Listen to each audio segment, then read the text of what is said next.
Tengo una amiga a la que quiero mucho, con la cual no hablo todos los días, porque es que ella tiene muchas cosas que hacer y yo también tengo que hacer las mías.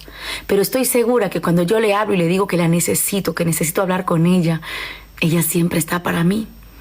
Y ella sabe que cuando ella me necesite, yo también estaré para ella. Porque ella sabe todo mi pasado, me conoce demasiado. Se podría decir que la amistad es un poco como un libro. Hay amigos para una sola página, otros para un capítulo entero. Y luego están los verdaderos, que son los que estarán toda la historia. Porque la amistad no tiene que ver con quien conoces hace mucho tiempo. Tiene que ver con quienes llegaron